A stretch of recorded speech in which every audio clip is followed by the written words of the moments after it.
In fact, if you don't have queen e7, oh yeah, you might run into a little bit of trouble. Worse. Queen b5 doesn't feel natural. Yeah. Queen c6 allows a rook penetration on a trade. So there are some small, tiny issues. And what move did he play? In fact, he did play bishop to f4. We've been waiting for this move all this time, and finally played by white.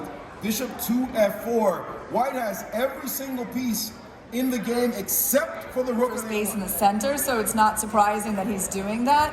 However, I really like white's centralization, right?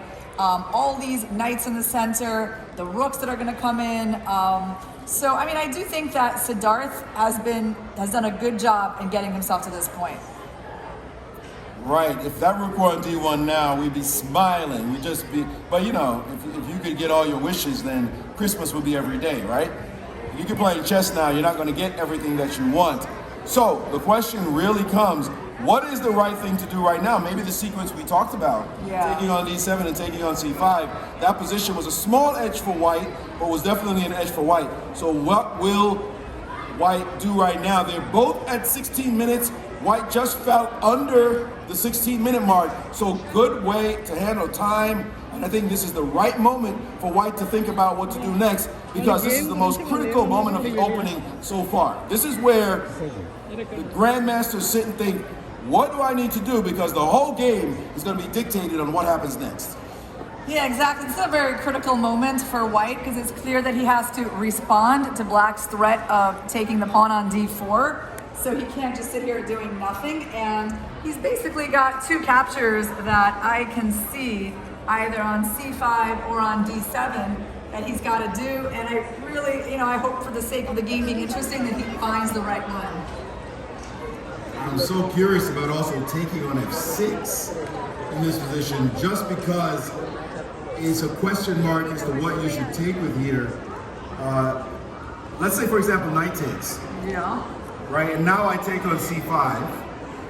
And now I play the move rook to d1. And this position to give consideration to if you are black, because there's a threat of the bishop moving out of the way and winning your queen. Your queen looks like it has one hiding spot, and that is that square. And it looks like here you want your queen on e2, maybe you get some tactics, but it looks as though this position is almost fine. But there's the move.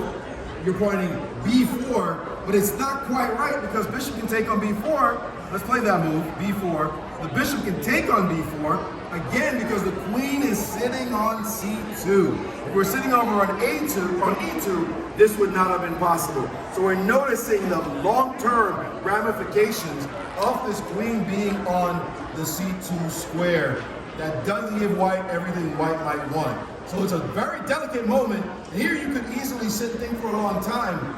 He actually decided to play queen to e2. Oh, wow. Admitting that he did make a small mistake here after rook c8. You can go forward, bishop 4, bishop f4, c5, and now shifting the queen off the line is what he did. I should accept that. Well, sometimes you make a small mistake, you try to fix it. I would have played some liquidating move, but let's see it. He's played it. Queen to e2. Yeah, so the reason queen e2 you're not such fans of is because black can capture on d4 and basically give white an isolated pawn, which means a pawn that is not connected to any other pawns, right? So white is going to be getting a weakness now on d4, and I kind of think white should have avoided that. I know you're not a fan of weak pawns in your position, Irina. Not. But is it so bad right now? Is it so bad? I mean, he did lose the tempo getting this position. Black did play the move h6, which could also be considered a small weakness, if you will. I don't think it's that big a deal. But is it so bad to see this weakness? It's not that terrible. I mean, you'll see some trades maybe, but... Oh yeah. Well, the thing is, it's strategically unfortunate, because after black takes, which he just did, he just made that trade, and Siddharth is going to take back, right? So right now, black can just trade 2 times on the e4 square that I just highlighted. He can take with a knight, then he can take with a bishop, then he can like maneuver his knight into the outpost. And it's starting to become like a strategical dream for black, which is why it was really important for white not to allow this pawn structure transformation. I hear you, and I feel you because I don't like having weak pawns for no reason either. But if we follow your thinking, and this knight drops onto f6, yes, this pawn is hanging, so we're not too thrilled. But white, and he did not trade point number one. That's huge that he didn't trade, not to realize that. The queen, I don't know, I'm seeing some weak squares. Yeah. I'm seeing some potential tactics, let's put it that way. Unfortunately, that one doesn't work. This one now I wouldn't do, but I would do, I would move my queen somewhere. I'm even wondering about the move queen to f3, which probably does not work either. Maybe it's just queen d3 I have to play and bring my bishop back and my rook to the game. And it is a blockade, but a blockade does not end the game, right? It would have been a position. So that would have been debatable, but we don't have to think about it because instead of doing that, the ultra concrete knight to d5 was played, hitting the bishop sitting on the square. And so we know top grandmasters would find a strategic simplification. That's not it. That's keeping everybody on the board. And white wants to see as many minor pieces on the board as possible to compensate for that weakness on d4. All right, Maurice, you know the move that we got to look at here. Yeah, of course. Bishop And- takes yeah. on a6. And- It's rosy. Black has just given white an opportunity to sacrifice a bishop. This is a super aggressive and super typical attacking move, guys. Is white gonna make it? I mean, I can't say that the move is winning for white. It just is definitely an idea that needs to be explored because then you're bringing in your queen and it is going to g4. And now king h8. Okay, how do we proceed with this attack, Maurice? Is it just queen Queen h5 looks like the most natural move, hitting h6 and f7. Yeah, I mean, it does look dangerous. Yeah. Of course, the king could try to guard both pawns, and the question is, do we have more than a draw here? You'd love to be able to bring your rook into the game. You'd love to be able to maneuver one knight somehow to attack. Yeah. But it's not looking very easy to prosecute this attack.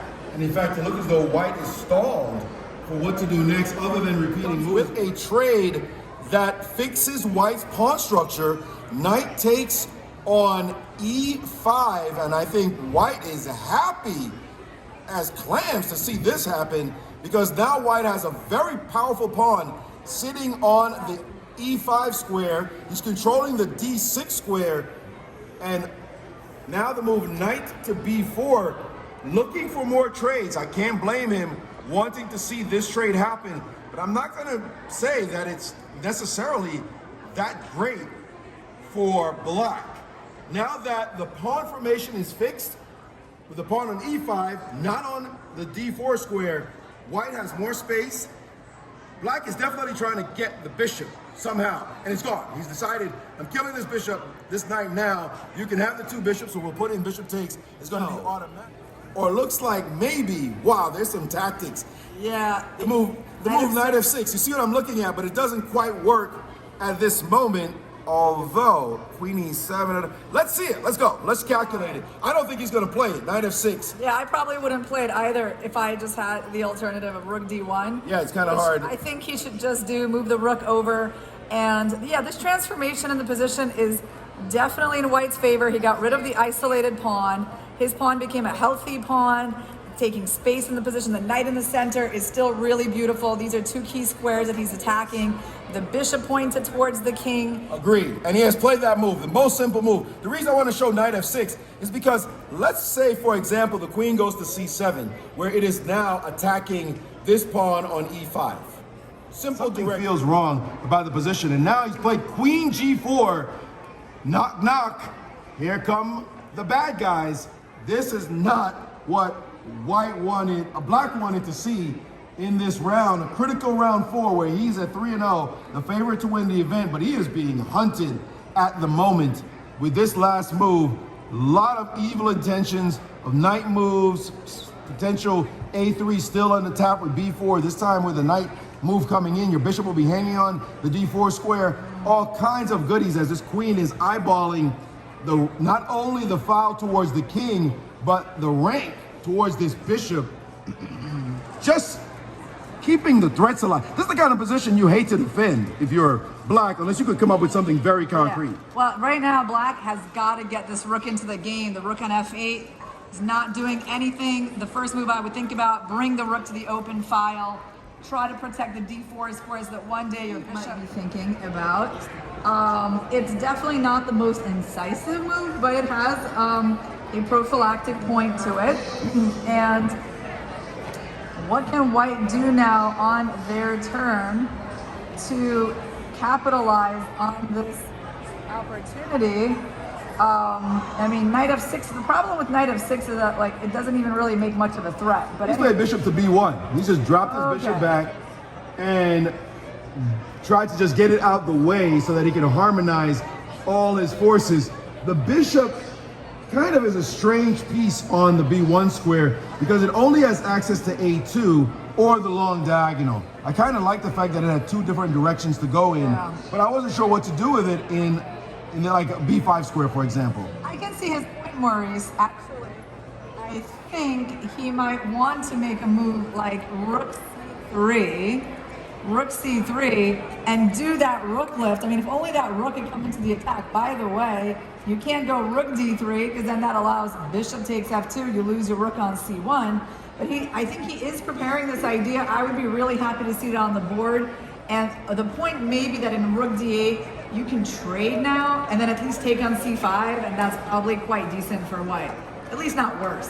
No, white's not worse here, though. White's not worse. Well, white can still be worse. It could end up maybe being worse, but I don't think white's worse in this position. And he is on the board. Will he sacrifice? I kind of don't believe that it leads to anything but a draw, but I'm not the one who has the gun to my head in this position. It's clear that the force of this rook getting to the G line is going to force black to think about it. Will he or won't he sacrifice? And by the way, we should point out, it's possible for white to think, I won't trade on the D line. I might even move my rook off the line to keep the attack going. Yeah. Although rook d4 is coming if you play it. What I mean to say is if rook here and you move your rook away, this move is an issue and your sacrifices don't seem to work in time. So we've been waiting for rook d8 for a long time. It feels like you better start thinking right now. Right now, do that. Yeah, he has got to get that rook into the game. You can't really play chess without using all your pieces. It's a great moment to start fighting for the open file. And of course, you know, less experienced players, they do get really scared, right? A little bit more easily. But he did not. He did finally play this move, rook to d8. You know, Irina, I was thinking that the best move, not rook g3, was rook to d3. Yeah. That's what I really wanted to play. The reason why, I had a sneaky little idea, but I'm not sure it would have worked. I wanted to put rook here, and after rook here, think about the sneaky queen to f4. It's a very sneaky move, because after rook takes, if you play rook d8 thinking you're trading, I can hit you with queen f6 check. It's a sneaky idea, because now when you take, I win a rook for free. Yeah. That was my thinking, that I could pull that off. Maybe he might notice it, or maybe he might not. Instead, he did play the more crude rook to d8, rook to g3, rook d8, and now we see a trade on the d line, rook takes, and now white is being threatened with mate on the back rank. That is actually mate on the back rank. So what does he do here? He has to be very mindful, and he's playing the move h3. I am simply not a fan of what's going on now for white. White has blinked. Yes, well, he's given up the d file to black's rook. Yes. And he also might be giving up the f2 pawn. Yeah, it looked like he blundered a pawn. What was wrong? With rook d1. With h3, rook d1 check was not played though. Let's play the move. Rook to d4, attacking the queen. I like that rook d1 idea.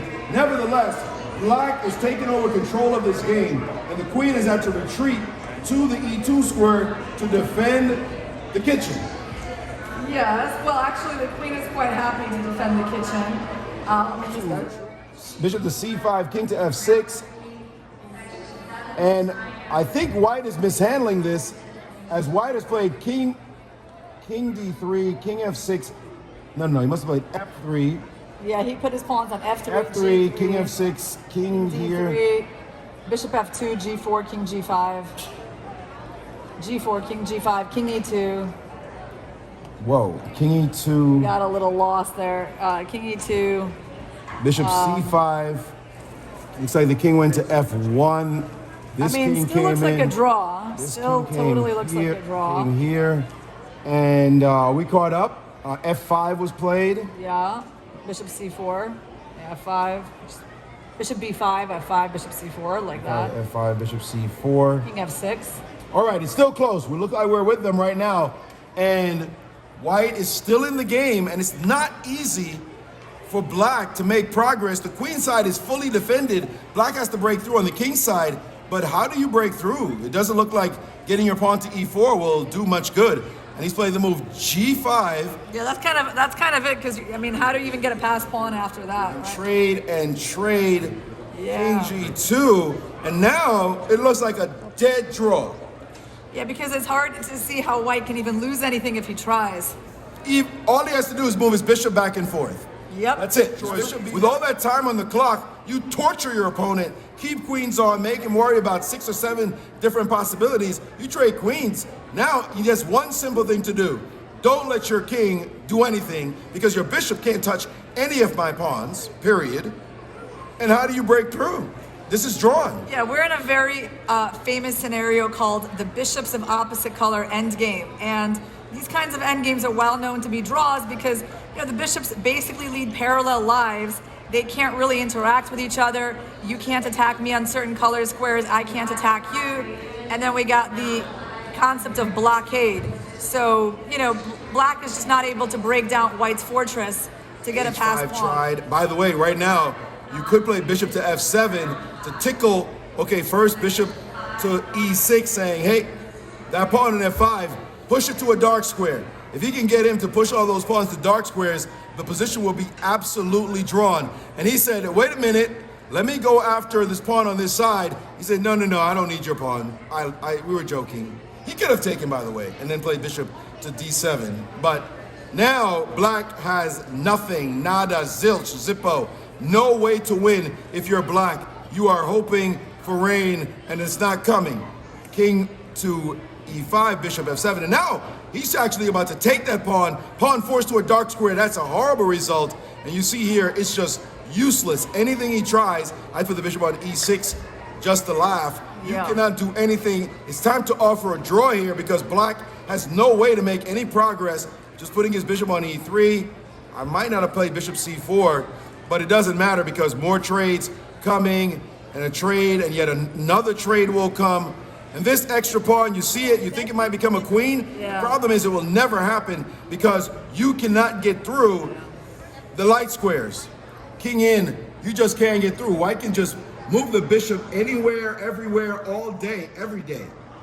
Yeah, I think White's got a good handle on how to draw this endgame, which basically entails doing nothing, moving his bishop back and forth. And what is Black trying to do? Not that much. I'm just making moves to try to get to the position somehow. King C3, Yeah, bishop king up, I mean, bishop back, king up, king here. definitely a dead draw. And now just move the bishop. Wait, it's Black to move in this position, so somehow I'm ahead, but it doesn't matter. They have agreed to a draw. The game has been drawn. A 300-point upset there as a 1694 managed to draw against the 2014, knocking Sri off his porch. I'm not sure what the scores are, but we'll find out as other games end to see who's going to play on board 1 for the final round of the top section of the 2023 Queen City Classic. We'll be back for that game. Equal ఇప్పుడు top బోర్డ్లో ఎవరు ఉంటారో తెలియదు equal match Good job. Wow.